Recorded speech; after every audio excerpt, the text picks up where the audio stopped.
Hello friends, मैं हूं constant पागल और आप देख रहे हैं आपका अपना channel Kings of physics constant पागल। तो स्टार्ट करते हैं। स्टार्ट करने से पहले मैं आपको एक बात और बता दूं, न्यूक्लियर एंड पार्टिकल फिजिक्स के ऊपर हम ऑलरेडी काफी सारे लेक्चर अपलोड कर चुके हैं और आने वाले टाइम में न्यूक्लियर और पार्टिकल फिजिक्स को कंप्लीट अपलोड कर दिया जाएगा यूट्यूब के ऊपर।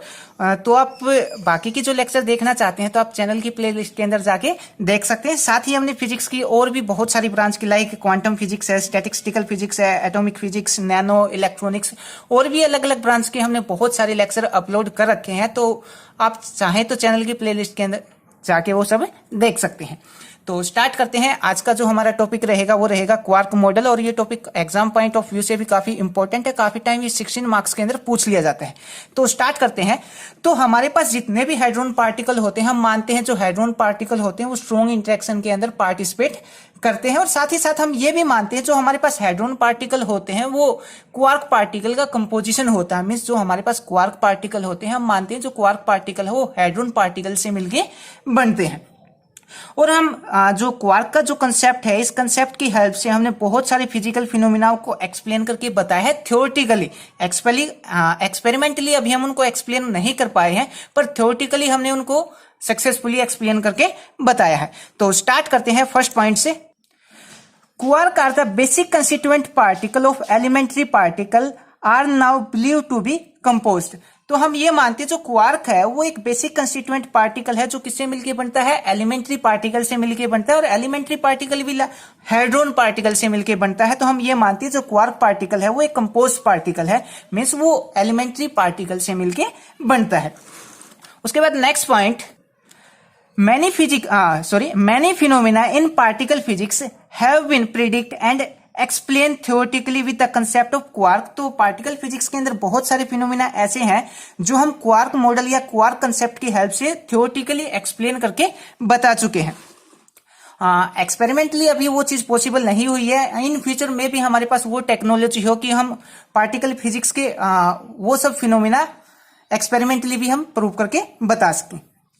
उसके बाद next point, all the hydrogen particle are suppose to be composition of quark particle. तो जितने भी हाइड्रोजन पार्टिकल हैं उन हाइड्रोजन पार्टिकल को हम क्वार्क पार्टिकल का कंपोजिशन मानते हैं। मींस जो क्वार्क है वो हाइड्रोजन पार्टिकल से मिलके बनते हैं। उसके बाद next point, all quark particle and anti quark particle, quark particle और anti quark particle have fractional charge. जो हमारे पास क्वार्क होते हैं या क्वार्क के एंटी क्वार्क भी होते हैं उनके ऊपर क्या होता है, फ्रैक्शनल चार्ज होता है। फ्रैक्शनल चार्ज लाइक 1/3 है या 2/3 है, वो हम देखेंगे किसके ऊपर -1/3 होगा, किसके ऊपर +2/3 चार्ज होगा। तो इनके ऊपर फ्रैक्शनल चार्ज होता है, इसी कारण से ये फ्री स्पेस के अंदर एग्जिस्ट नहीं करते। तो so they do not exist in free space, इसी कारण से ये फ्री स्पेस में एग्जिस्ट नहीं करते। And they always found in composition, इसी कारण से ये कंपोजिशन में मिलते हैं। इसी कारण से फ्रैक्शनल चार्ज होने के कारण ये फ्री स्पेस में नहीं मिलते, फ्रीली एग्जिस्ट नहीं करते। इसी और फ्रैक्शनल चार्ज के कारण ही ये कंपोजिट फॉर्म में मिलते हैं। तो इसको हम सिंपल वर्ड में ये बोल सकते हैं, जो क्वार्क पार्टिकल होते हैं इनके ऊपर फ्रैक्शनल चार्ज होता है, इसी कारण से ये फ्री स्पेस में नहीं मिलते। उसके बाद अगर हम नेक्स्ट पॉइंट की बात करें, नेक्स्ट पॉइंट है हमारे पास, इन 1974 only 3 flavour of quark were known. तो 1974 तक हमारे पास 3 फ्लेवर थे क्वार्क के। वो 3 फ्लेवर कौन कौन से थे वो भी हम देखेंगे जैसे जैसे लेक्चर आगे बढ़ेगा। तो two of very nearly equal mass called up quark, means इनमें से 2 क्वार्क ऐसे होते हैं जिनका जो मास होता है वो अप्रोक्सीमेट क्या होता है, सेम होता है या नियरली सेम होता है। जो अप क्वार्क और जो डाउन क्वार्क होता है इनका जो मास है वो अप्रोक्सीमेट सेम होता है और ये डबलेट की फॉर्म में मिलते हैं। ये भी हम आगे देखेंगे डबलेट की फॉर्म में कैसे मिलते हैं। और बाकी की जो चारों के चारों जो क्वार्क हैं, बेसिकली हमारे पास 6 टाइप के क्वार्क होते हैं और उनमें से 2 क्वार्क जो अप और डाउन क्वार्क है ये डबलेट फॉर्म में होते हैं और बाकी के सब सिंगलेट फॉर्म में होते हैं। और उसके बाद next point, proton, neutron and pi mesons are compose of the 2 quark. जो प्रोटॉन है, न्यूट्रॉन और पाई म्यूजॉन्स है, ये किससे मिलके बनते हैं, ये इन 2 क्वार्क से मिलके बनते हैं, अप क्वार्क और डाउन क्वार्क से मिलके बनता है। उसके बाद next point, the third more massive quark, means एक थर्ड क्वार्क भी होता है जिसका कुछ मास होता है, जिसको हम स्ट्रेंज क्वार्क बोलते हैं। और उस स्ट्रेंज क्वार्क से कौन कौन से पार्टिकल मिलके बनते हैं, जो के म्यूजॉन्स हैं और जो लैम्डा हाइप्रोन्स है, लैम्डा नॉट हाइप्रोन्स, वो किससे मिलके बनता है? स्ट्रेंज क्वार्क से मिलके बनता है। और ये जो केमिजोन्स होता है ये हमारे पास स्ट्रेंज पार्टिकल होते हैं। अब स्ट्रेंज पार्टिकल कौन से होते हैं? वो स्ट्रेंज पार्टिकल वो पार्टिकल होते हैं जो बनते तो स्ट्रॉन्ग इंटरेक्शन से है, पर जब वो टूटते हैं तो वीक इंटरेक्शन से टूटते हैं, तो उसको हम क्या बोलते हैं? स्ट्रेंजनेस बोलते हैं। उनको स्ट्रेंज पार्टिकल भी हम बोलते हैं। तो the third more massive quarks is called strange quark. तो स्ट्रेंज क्वार्क ऐसा है जिसका कुछ ना कुछ मास होता है, लाइक अप और डाउन क्वार्क का था जैसे। उसके बाद इस कंस्टिट्यूएंट ऑफ स्ट्रेंज पार्टिकल, तो ये जो स्ट्रेंज पार्टिकल होते हैं वो किससे मिलके बनते हैं? स्ट्रेंज क्वार्क से मिलके बनते हैं। स्ट्रेंज पार्टिकल के बारे में हमने बता दिया, जो बनते तो स्ट्रॉन्ग इंटरेक्शन से हैं, पर वो टूटते किससे हैं? वीक इंटरेक्शन से। तो उनको क्या बोलते हैं हम? स्ट्रेंज पार्टिकल बोलते हैं। और वो स्ट्रेंज पार्टिकल कौन से हैं हमारे पास? केमिजोन्स हैं और लैम्डा हाइप्रोन्स हैं। ये स्ट्रेंज पार्टिकल के अंदर काउंट होंगे। उसके बाद नेक्स्ट पॉइंट की अगर हम बात करें, up and down quark form an isospin doublet. अब जो अप और डाउन क्वार्क होते हैं इनका आइसोस्पिन डबलेट होता है। अब हमने थोड़ी देर पहले बात की थी अप और डाउन क्वार्क का डबलेट होता है, तो वो आइसोस्पिन डबलेट ही होता है। अगर हम इनकी आइसोस्पिन निकालना चाहें तो आइसोस्पिन हम इनका बड़े इजिली निकाल सकते हैं। आइसोस्पिन निकालने के लिए हमारे पास फॉर्मूला होता है 2i+1। आइसोस्पिन के ऊपर हम ऑलरेडी लेक्चर अपलोड कर चुके हैं डीपली। अगर आपको डीपली इसके बारे में जानना है तो आप चैनल की प्लेलिस्ट के अंदर जाके आइसोस्पिन के बारे में पढ़ सकते हैं। तो ये डबलेट है, तो 2i+1 इक्वल टू डबलेट है, तो इक्वल टू क्या कर देंगे? 2 1 को उस तरफ लेके जाएंगे तो यहां से i की वैल्यू क्या आ जाएगी हमारे पास? 1/2। तो अगर मैं अप और डाउन क्वार्क के लिए आइसोस्पिन पूछूं तो क्या होगा? तो उसके लिए आइसोस्पिन हो जाएगा 1/2। अगर इसके लिए थर्ड कंपोनेंट की वैल्यू निकालूं तो थर्ड कंपोनेंट की वैल्यू क्या होती है? -i से लेके +i तक थर्ड कंपोनेंट की वैल्यू होती है। तो जो थर्ड कंपोनेंट की वैल्यू यहां से आ जाएगी -1/2 और +1/2। ये थर्ड कंपोनेंट की वैल्यू आ जाएगी अप और डाउन क्वार्क के लिए। डाउन क्वार्क के लिए थर्ड कंपोनेंट की वैल्यू क्या होगी? थर्ड कंपोनेंट को हम i3 से डिनोट करते हैं। डाउन क्वार्क के लिए थर्ड कंपोनेंट की वैल्यू आएगी -1/2 और अप क्वार्क के लिए आएगी +1/2। ठीक है। उसके बाद नेक्स्ट पॉइंट की हम बात करते हैं। तो नेक्स्ट पॉइंट हमें ये बताता है जो जो न्यूक्लियन इंटरेक्शन है उसको हम क्वार्क इंटरेक्शन से समझने की कोशिश कर रहे हैं। और क्वार्क की जो इंटरेक्शन है वो स्मॉल रेंज पे तो अट्रैक्टिव होती है और लॉन्ग रेंज पे वो क्या होती है? रिपल्सिव होती है। और साथ ही जो क्वार्क इंटरेक्शन है वो इनफाइनाइटली स्ट्रोंग होती है। मींस ये बहुत हाई एनर्जी के ऊपर ही ये इंटरेक्शन पॉसिबल होगी और लो एनर्जी के ऊपर ये इंटरेक्शन पॉसिबल नहीं होगी।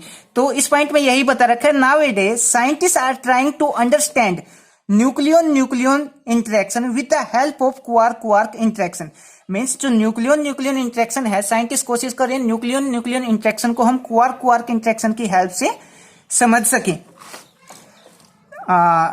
Interaction but quark interaction are infinitely strong. पर क्वार्क इंटरेक्शन क्या है? इनफाइनाइटली स्ट्रॉन्ग है। मींस जो क्वार्क इंटरेक्शन है वो बहुत ज्यादा हाई एनर्जी के ऊपर ही क्या होगी? पॉसिबल होगी। लो एनर्जी के ऊपर या कम एनर्जी के ऊपर ये पॉसिबल नहीं है। उसके बाद नेक्स्ट पॉइंट, सो सुटेबल एक्सपेरिमेंट। अब ये बहुत हाई एनर्जी के ऊपर टेक प्लेस करती है क्वार्क इंटरेक्शन। अब इतनी टेक्नोलॉजी हमारे पास नहीं है कि हाई एनर्जी के ऊपर बहुत ज्यादा हाई एनर्जी के ऊपर हम क्वार्क इंटरेक्शन टेक प्लेस करवाएं। So suitable experimental technique does not exist such high energy. तो हमारे पास सुटेबल एक्सपेरिमेंटल टेक्निक ही नहीं है इतनी ज्यादा हाई एनर्जी के लिए। उसके बाद नेक्स्ट पॉइंट, ये पॉइंट आपको इसके अंदर याद करना पड़ेगा। जो क्वार्क इंटरेक्शन है उसके लिए जो पोटेंशियल होगा, क्वार्क इंटरेक्शन पोटेंशियल, वो क्या होगा? V(R) -A/R + B/R। तो ये टॉपिक काफी ये जो पॉइंट है वो काफी इंपॉर्टेंट है। क्वार्क इंटरेक्शन होती है, उसका पोटेंशियल क्या होता है? तो उसका पोटेंशियल ये होगा V(R) = -A/R + B/R। ये होगा क्वार्क इंटरेक्शन का पोटेंशियल। उसके बाद next point, so quark particle are. अब हमारे पास क्वार्क पार्टिकल कौन कौन से होते हैं? बेसिकली 6 टाइप के क्वार्क पार्टिकल होते हैं और 6 ही उनके एंटी पार्टिकल्स होते हैं हमारे पास। जो फर्स्ट पार्टिकल होता है अप एंड डाउन ये डबलेट की फॉर्म में मिलता है, इनका आइसोस्पिन डबलेट होता है। उसके बाद चार्म, स्ट्रेंज, टॉप, बॉटम, ये सब क्या होता है, इनका आइसोस्पिन सिंगलेट होता है। इन सब के लिए जो आइसोस्पिन की वैल्यू आएगी वो क्या आएगी, 0 आएगी, और जो थर्ड कंपोनेंट है उसकी वैल्यू भी क्या आएगी, 0 आएगी। हम निकाल सकते हैं इसका, अगर आइसोस्पिन निकालना चाहें, इनका तो हमने अभी अभी निकाला था, इनका डबलेट होता है तो हमने अभी निकाला था। सिंगलेट के लिए निकालेंगे तो क्या आएगा, 2i + 1 इक्वल टू, सिंगलेट है तो इक्वल टू 1, अगर ट्रिपलेट होता है तो इक्वल टू 3 करते हैं हम, ठीक है। अब ये सिंगलेट है तो इक्वल टू हमने 1 किया, 1 को उस तरफ लेके जाएंगे तो i की वैल्यू क्या आ जाएगी, यहां से 0, और सेम एज इट इज जो थर्ड कंपोनेंट है उसकी वैल्यू भी क्या आ जाएगी, यहां से 0 आ जाएगी। उसके बाद हम बात करते हैं क्वार्क के ऊपर चार्ज क्या होता है। तो जो क्वार्क के ऊपर चार्ज की बात की हमने, क्वार्क के ऊपर चार्ज होता है फ्रैक्शनल चार्ज। अब चार्ज भी 2 टाइप से होता है, कुछ क्वार्क के ऊपर -1/3 ई चार्ज होता है, कुछ क्वार्क के ऊपर +2/3 ई चार्ज होता है। तो वो अब देखते हैं। Charm quark, up quark and top quark carry positive electrical charge magnitude of 2/3 +2/3 ई। तो चार्म, अप और टॉप क्वार्क के ऊपर प्लस इलेक्ट्रिक चार्ज होता है और उसका मैग्नीट्यूड कितना होता है, +2/3 ई। अब आप इसको याद कैसे रखोगे, याद करने के लिए हमने इन सब का फर्स्ट लेटर उठा लिया। जो चार्म क्वार्क है इसको हम C से डिनोट करते हैं, अप क्वार्क को हम U से डिनोट करते हैं, टॉप क्वार्क को हम T से डिनोट करते हैं। तो फर्स्ट लेटर उठाने के बाद क्या बन रहा है, CUT, कट।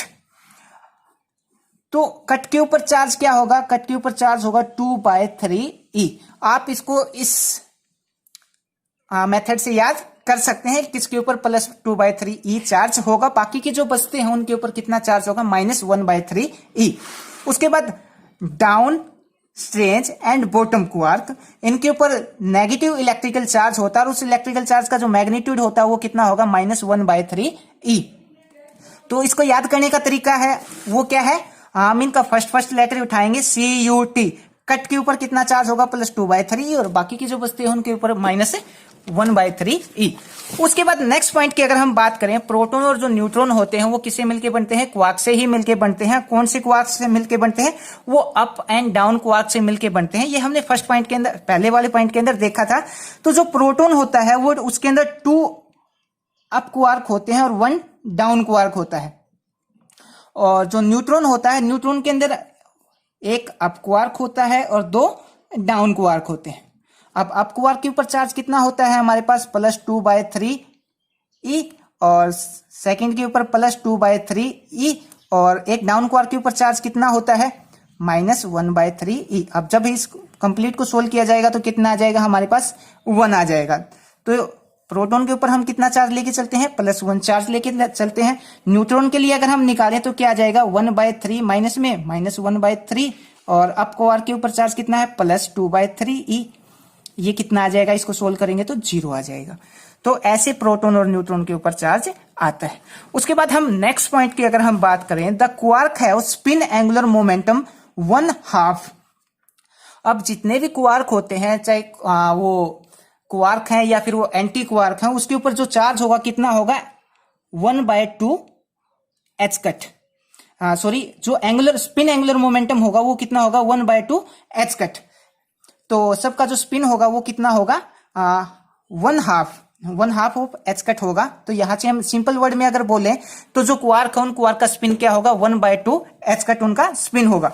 अब इनका जो स्पिन है वो कैसा है, हाफ स्पिन है। तो ये किसको फॉलो करेंगे, ये फर्मी-डिराक स्टैटिक्स को फॉलो करेंगे। अगर ये फर्मी-डिराक स्टैटिक्स को फॉलो कर रहे हैं तो ये पाउली एक्सक्लूजन प्रिंसिपल को भी फॉलो करेंगे। तो दे ओबे फर्मी-डिराक स्टैटिक्स, और जब ये फर्मी-डिराक स्टैटिक्स को फॉलो करेंगे तो no two quark within a particular system, किसी भी सिस्टम के अंदर 2 क्वार्क ऐसे नहीं होंगे जिसके क्वांटम नंबर क्या हो, सेम हो।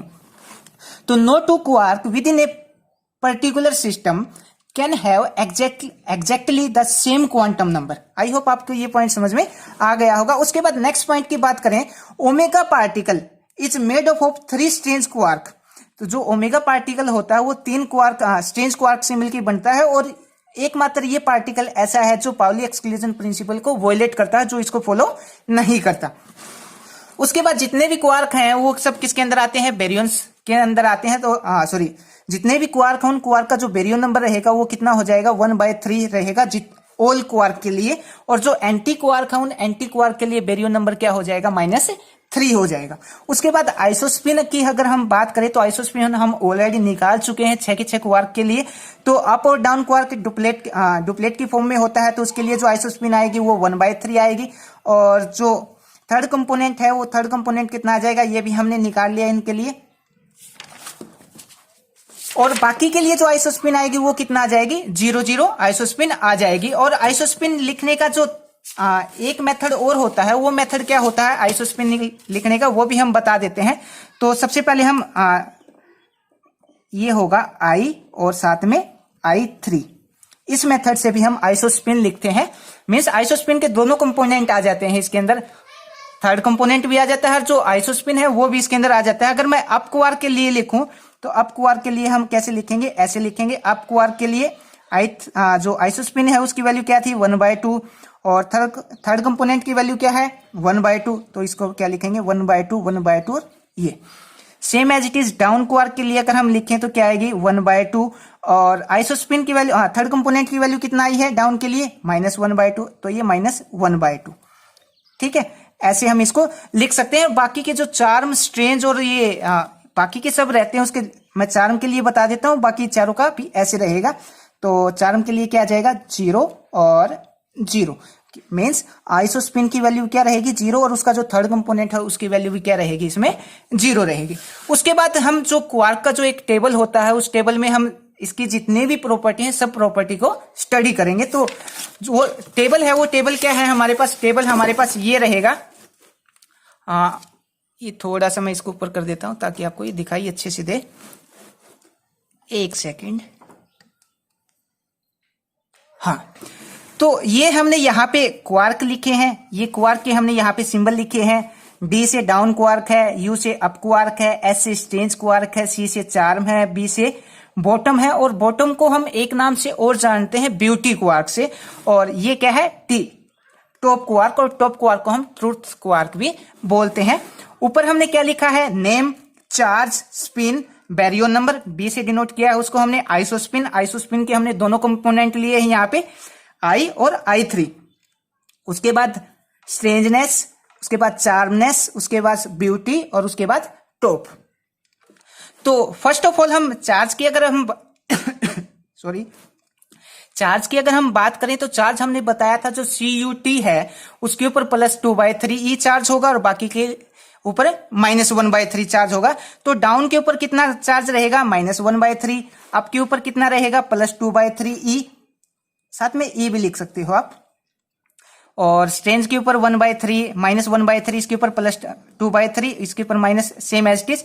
अब हम स्पिन की बात करें तो स्पिन अभी हमने थोड़ी देर पहले पढ़ा था, जितने भी क्वार्क हैं उनके लिए जो स्पिन है वो क्या रहेगा, स्पिन सबके लिए 1/2 h कट रहेगा। तो यहाँ पे हमने जो स्पिन लिखा है 6 के 6 क्वार्क के लिए, तो वो किसके h कट की फॉर्म में लिखा, सबके लिए जो स्पिन है वो क्या रहेगा 1/2 1/2 1/2। और सेम एज इट इज हमने अभी पढ़ा था जो बैरियन नंबर है वो सबके लिए क्या रहेगा 1/3 1/3 1/3 1/3। तो बैरियन भी क्या आएगा सबके लिए 1/3।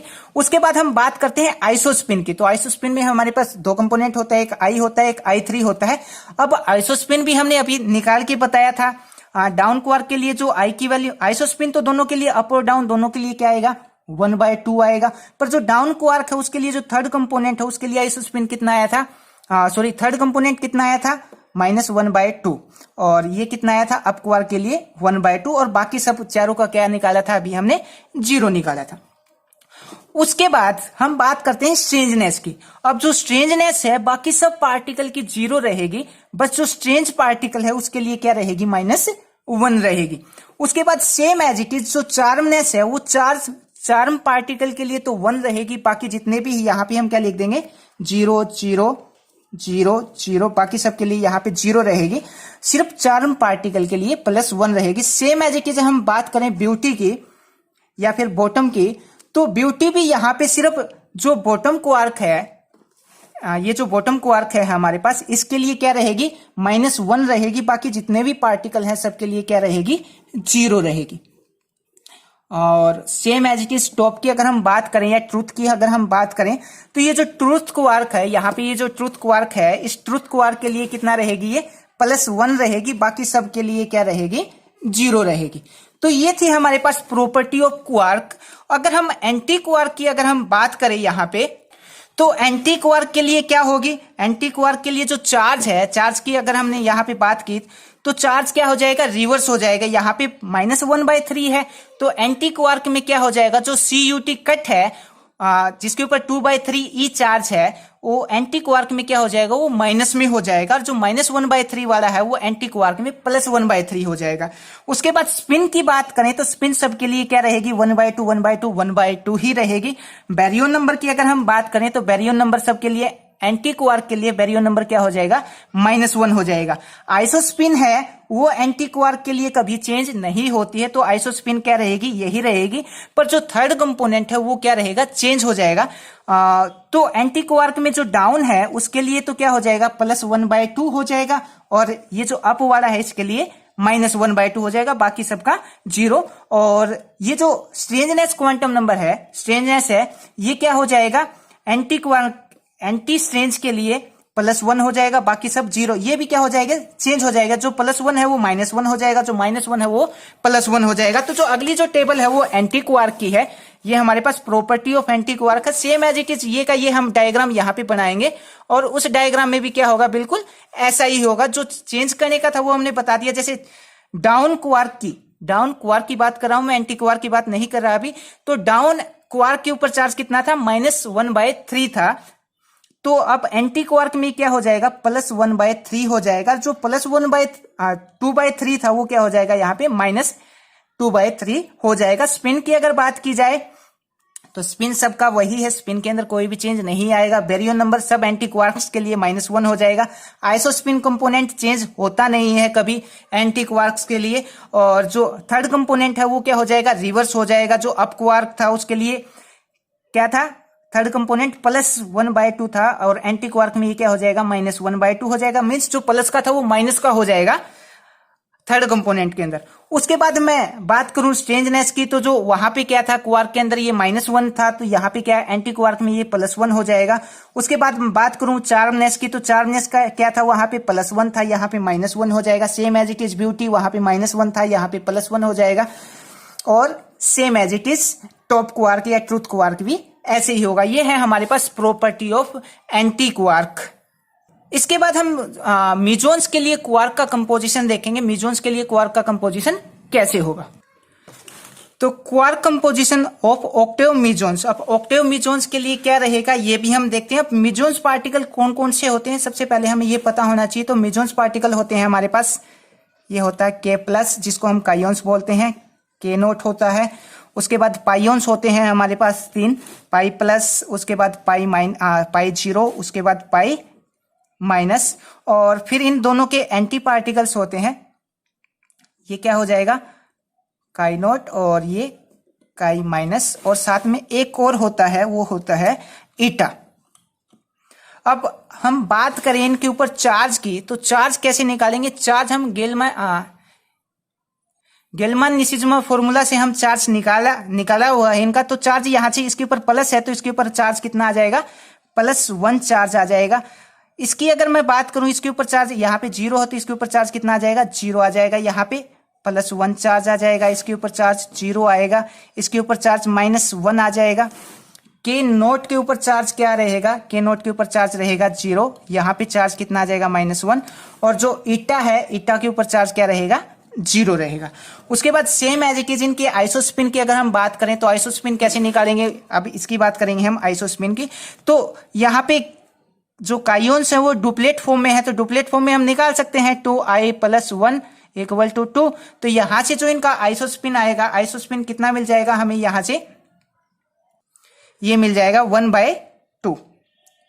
अगर थर्ड कंपोनेंट निकालता हूं मैं, तो आइसोस्पिन क्या रहेगा इसके लिए, 1/2। अगर थर्ड कंपोनेंट की वैल्यू निकालता हूं तो थर्ड कंपोनेंट इसके लिए क्या रहेगा, 1/2, और इसके लिए कितना आ जाएगा, -1/2। और बात करूं मैं पाइयोन्स की, आइसोस्पिन की, तो इसके लिए क्या आ जाएगा, तो ये हमारे पास ट्रिपलेट फॉर्म में है, तो यहाँ पे हम क्या लिखेंगे, ट्रिपलेट लिखेंगे। और यहाँ से आइसोस्पिन की वैल्यू क्या आ जाएगी, इसको उस तरफ लेके जाएंगे तो I = क्या आ जाएगा, हमारे पास 1 आ जाएगा। तो इन सब के लिए जो आइसोस्पिन है कायोन्स के लिए, उसके लिए आइसोस्पिन कितना आ जाएगी, 1 आ जाएगी। और थर्ड कंपोनेंट क्या होता है, थर्ड कंपोनेंट की वैल्यू होती है -i से +i। i की वैल्यू कितना आई है, 1 आई है, तो वो क्या कितना आ जाएगी, 1 0 और -1 आ जाएगी। ठीक है, सेम एज इट इज हम इन सब के लिए आइसोस्पिन भी लिख सकते हैं और इनका जो थर्ड कंपोनेंट है थर्ड कंपोनेंट भी लिख सकते हैं। उसके बाद हम बात करते हैं बैरियन नंबर की। तो जो मेसॉन्स होते हैं वो बैरियन पार्टिकल्स के अंदर नहीं आते, तो सबके लिए बैरियन नंबर सिर्फ बैरियन पार्टिकल के लिए 1 होता है, बाकी के लिए 0 होता है। तो इनका जो बैरियन नंबर है वो सबके लिए क्या आ जाएगा, 0 आ जाएगा। ठीक है, उसके बाद बात करते हैं हम स्ट्रेंजनेस की। तो स्ट्रेंजनेस हम कहां से निकाल सकते हैं, जो गेलमान निशिजमा फॉर्मूला है वहां से हम स्ट्रेंजनेस निकालते हैं।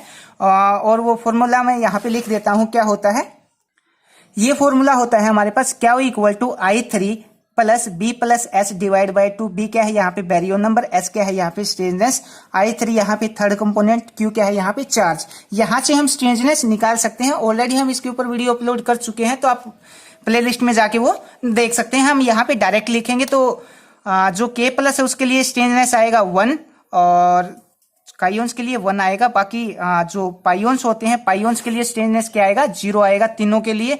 उसके बाद ये जो इसके एंटी पार्टिकल्स हैं, एंटी पार्टिकल्स के लिए आ जाएगा -1 और इसके लिए आ जाएगा ये 1 और ईटा के लिए आएगा 0। उसके बाद अगर हम बात करें इनके कंपोजिशन की, तो कंपोजिशन कैसे आएगा वो भी हम देख लेते हैं। तो K+ पे यहाँ K+ पे कितना चार्ज है, यहाँ पे +1 चार्ज है, तो इसका कंपोजिशन क्या आ जाएगा हमारे पास, ये आ जाएगा U और S। ये एंटी क्वार्क है, ये क्वार्क है, अब क्वार्क, और ये स्ट्रेंज क्वार्क है। ठीक है, सेम एज इट इज दूसरे के लिए अगर हम बात करें तो दूसरे के लिए क्या आ जाएगा, सेकंड के लिए आ जाएगा डाउन और ये स्ट्रेंज एंटी स्ट्रेंज पार्टिकल। ठीक है, और थर्ड के लिए क्या आ जाएगा, यू आ जाएगा। और सबके लिए हम ऐसे ही लिख देंगे। चार्ज और आइसोस्पिन को ध्यान में रखते हुए हम इनका कंपोजिशन भी यहाँ पे लिख सकते हैं। सेम एज इट इज जो क्वार्क कंपोजिशन है वो बेरियंस के लिए भी ऐसे आएगा। बेरियंस के अंदर कौन कौन से पार्टिकल होते हैं, प्रोटॉन, न्यूट्रॉन, और जो सिग्मा पार्टिकल होते हैं, और जो कैस्कोड पार्टिकल होते हैं, और एक लैम्डा पार्टिकल भी होता है। और बैरियंस के लिए भी हम बिल्कुल ऐसा ही टेबल बनाएंगे जिसके ऊपर चार्ज लिखेंगे, आइसोस्पिन निकालेंगे, बैरियन नंबर निकालेंगे और स्ट्रेंजनेस निकालेंगे, और साथ में वहां पे भी क्या लिखना होगा, इनका कंपोजिशन लिखना होगा। तो ये था हमारे पास क्वार्क मॉडल। आई होप आपको ये समझ में आया हो। और इसमें एक छोटा सा पॉइंट और रहता है, यहाँ पे हम क्वार्क के लिए एक ऑक्टेव बनाते हैं या फिर हम वेट डायग्राम बनाते हैं मेसॉन्स के लिए और बैरियंस के लिए। वेट डायग्राम कैसा होगा, वेट डायग्राम इससे पहले वाले टॉपिक के अंदर हमने यहाँ पे समझाया था। जब हमने SU3 सिमेट्री के बारे में पढ़ा था तो वहां पे हमने ये डायग्राम बहुत अच्छे से समझाया था। जो मेसॉन्स होते हैं उनके लिए जो पेरिटी होगी वो कितना होगी, Jp = 0 होगा। और उसके लिए वेट डायग्राम कैसे बनेगा, ये बनेगा। और जब हम बात करते हैं बैरियन की, ये डायग्राम भी अगर 16 मार्क्स के अंदर आपको क्वार्क मॉडल का क्वेश्चन आता है तो ये वेट डायग्राम भी आपको वहां पे बना के आना पड़ेगा। इसके लिए आप जो SU3 सिमेट्री है उसका वीडियो देख सकते हैं, उसके अंदर हमने बहुत अच्छे से समझा रखा है कि ये जो वेट डायग्राम है वो कैसे बनेगा। उसके बाद हम बात करते हैं, ये जो वेट डायग्राम है वो हम हाइपर चार्ज और थर्ड कंपोनेंट के बीच में हमने ये वेट डायग्राम यहाँ पे बना रखा है। तो आपको हाइपर चार्ज और थर्ड कंपोनेंट का भी पता होना चाहिए, जो कि वहां पे बहुत अच्छे से बता रखा है। Same as it is weight diagram हमने यहाँ पे क्या किसके लिए बना रखा है, बैरियंस के लिए।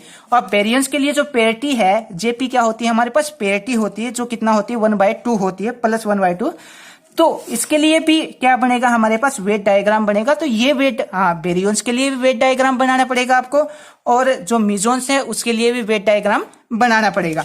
जैसे ही आप वेट डायग्राम बना देते हैं तो आपका 16 मार्क्स का क्वेश्चन है वो क्या हो जाएगा, कंप्लीट हो जाएगा। तो ये था हमारे पास क्वार्क मॉडल। आई होप आपको ये समझ में आया। अगर समझ में आया है तो आप अपने दोस्तों को भी शेयर कर सकते हैं। अगर कोई बात समझ नहीं आई तो आप कमेंट करके या मैसेज करके हमें बता सकते हैं। Thank you.